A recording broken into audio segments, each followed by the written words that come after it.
आप देख रहे हैं देशमत न्यूज, एक सकारात्मक सोच, सोच आपकी, आवाज हमारी। जय हिंद साथियों, मैं इरफान अंसारी और आप देख रहे हैं देशमत न्यूज, एक सकारात्मक सोच, सोच आपकी, आवाज हमारी।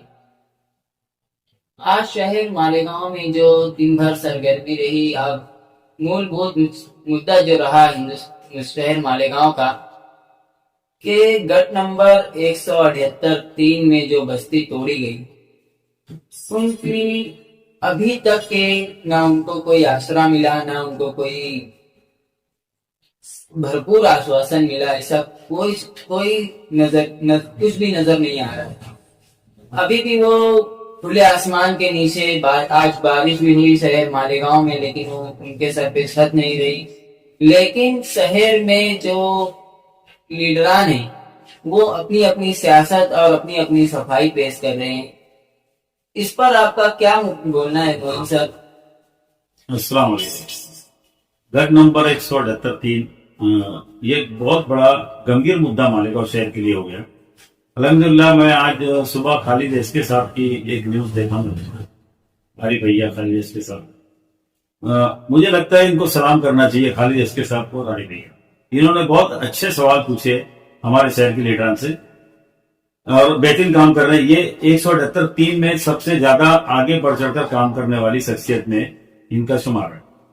नहीं सर, जिस तरीके के जवाबात आ रहे हैं लीडरान की तरफ से, इससे शहर की जनता क्या निराश होगी या इनके ऊपर और इनका यकीन पुख्ता होगा? जैसा कि आज हमने देखा कि एमएलए साहब एक टूटी हुई दीवार पे जाकर बैठ देना मुनासिब समझ रहे हैं, लेकिन 180 घर तबाह हुए, जिनको 180 घर बोलना भी मुनासिब नहीं है। हजारों जिंदगियां उसमें मुतासिर हो चुकी है आज शहर मालेगांव की, जिनके सर पे ना छत है, ना खाने पीने का नज्म है उनके पास। इनके हालात इतने बुरे हैं, तो क्या शहर के लीडरों को वहां जाना नहीं चाहिए? जो लीडर ऐसा बयान दे रहे हैं कि वो हमारे पास आएंगे तो हम उनकी मदद करेंगे, अगर कल शहर मालेगांव में कारपोरेशन इलेक्शन डिक्लेयर हो जाए तो यही वो लोग रहेंगे जो वहां मुफ्त रिक्शा और अलाउंसिंग वगैरह की सुविधा जाकर पहुंचाएंगे, खुद भी जाएंगे और लोगों को भी उन पर खर्च भी करेंगे, रिक्शा लगाएंगे, लोगों को फ्री सर्विस देंगे। तो क्या आज उनकी जिम्मेदारी खुद से जाकर उनकी तकलीफों को देखना नहीं है क्या?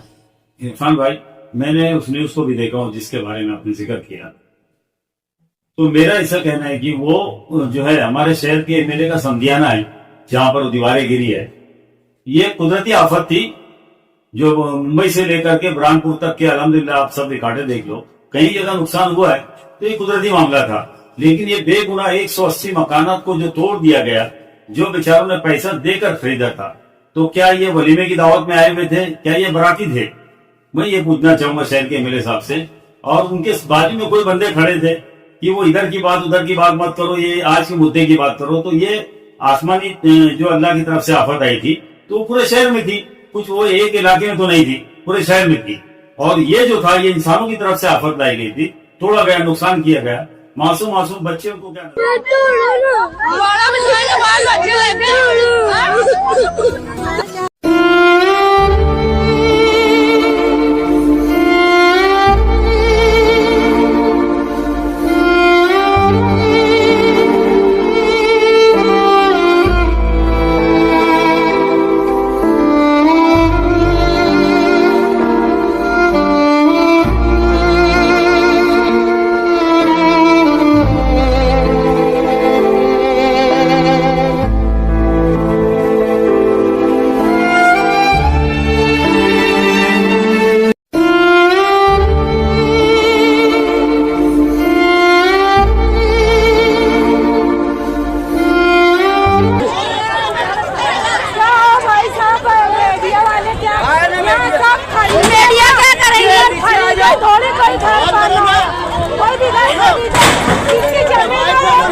माइक चालिए,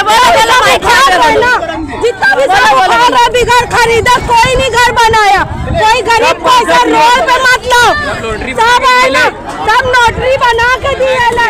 हमने भी खरीदा सब, इतना पूरा सब खरीद के बनाए। हमको जगह मिलना चाहिए, उसके बाद पूरा उखाड़ो। ये अटक से कर रहे, जिसकी जमीन थी वो ग्राउंड मार देता कि हमारी जमीन है, इसको बेचने वाला दलाल हमको एड़ा बनाया। क्यों एड़ा बनाया? हमको हमारा घर की जमीन होना, हमको घर की जगह होना। एमएलए इतना साथ देता तो कोई गरीब इतना परेशान नहीं होता। वोट की टाइम बोलता हम तुम्हारा काम करेंगे, हमारे साथ है। जब उनको वोट मिल जाते वो रास्ते लग जाते, घर भर लेते, रास्ते लग जाते। दलाल देखिए अभी तक 2-3 घंटा हो चुका है अभी।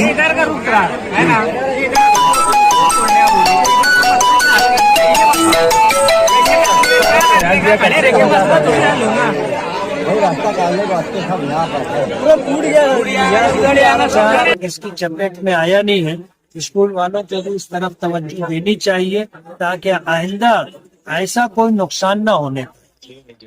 किसको जिम्मेदार मानते हैं आप, कॉर्पोरेशन की लापरवाही या ठेकेदार की लापरवाही? ये तो स्कूल मैनेजमेंट जवाब देगा। जैसे तहसीलदार से आपने बात की है तो दीवार जो है प्राइवेट दीवार थी जी, प्राइवेट दीवार। इसलिए जो है स्कूल मैनेजमेंट इसका जवाब देगा। अच्छा, अभी शहर में अलग अलग बातें होंगी, दीवार गिरने के बाद यहाँ पर पहुंचे आप, मगर 180 या 185 झोपड़े उखाड़े गए, वहाँ आप पहुंच नहीं पाए। इस मामले में क्या बताएंगे अब आप? मैं ये बात बता चुका कि हाई कोर्ट का फैसला था और हाई कोर्ट के फैसले के बाद अगर इससे बचने की कोई उपाय थी तो वो सुप्रीम कोर्ट जाने का रास्ता था। किसी एमएलए, किसी एमपी, किसी कारपोरेटर, किसी नेता के जाने से ये काम रुकने वाला नहीं था। इसलिए इस तरह का एतराज उठाना कि आमदार बहुत कमजोर है, बहुत मजबूर है, बहुत बेबस है, ये सब फालतू बात है। अच्छा, आगे क्या करेंगे अभी आप उनके लिए, बस्ती वालों के लिए क्या करेंगे आगे आप? बस्ती वालों का मसला नहीं है, स्कूल का मसला है, दीवार का मसला नहीं, है। जो घर जो कर सरकार करेगी। बात करो, जो मुद्दे की बात करो, दूसरा मुद्दा मत लाओ यहाँ पे। अभी जो मौजूदा हाल है ये देखो। ठीक है। क्या बेशर्मी की हद कर दी लोगों ने? क्या ये इंसानियत है? क्या उनको हक है अभी भी अपनी कुर्सी पे बैठे रहने का? नहीं, जिस तरीके की एमएलए साहब सियासत कर रहे हैं, इसमें पीछे भी एक बयान बहुत बेशर्मी भरा आया था कि एमएलए साहब आप कुछ मत करो, शहर आपके साथ है। तो ये मुफ्ती साहब मैं बोला हूँ, बिल्कुल बोला हूँ कि तुम कुछ मत करो, हम तुम्हारे साथ जो हैं। 2-4 लोग उनके साथ रहने वाले हैं, कि अपने आप को पूरा शहर समझते हैं, शहर की आवाम को क्या, आवाम का कोई हित नहीं है, उनका कोई हक अधिकार नहीं है क्या? देखिए, मैंने बीच में एमएलए साहब का एक इंटरव्यू देखा, उसमें कह रहे थे और कई बस्तियां आएंगी। मतलब ये शहर के इतने नाकारा एमएलए हैं और इनके तलबे छाड़ू जो लोग हैं, इनको मेरा खुला चैलेंज है कि ये आवाम के बीच में आकर दिखाएं, क्योंकि ये आवामी मसला है। अल्हम्दुलिल्लाह ये आवाम उनको जो है अंडे से और कालिक से उनका स्वागत करेंगे। अंडे भी इनके मुंह पर मारे जाएंगे और कालिक भी इनके मुंह पे पोती जाएंगी। ये जो बेगुनाह है, ये कोई हमारे रिश्तेदार नहीं है, मगर हमारे शहर के हैं, हमारे अपने दीनदार भाई है।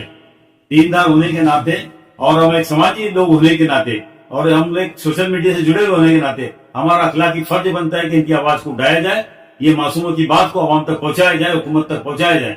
इनका घर भी बन के मिलना चाहिए, वो जगह भी इनको मिलना चाहिए और जो घर टूटे इसका कंपनसेशन भी इनको मिलना चाहिए। इसके लिए हमें हमारी जो भी मदद लगेगी उस कमेटी के साथ हम लोग इंशाअल्लाह अजीज तन मन धन से लगे रहेंगे।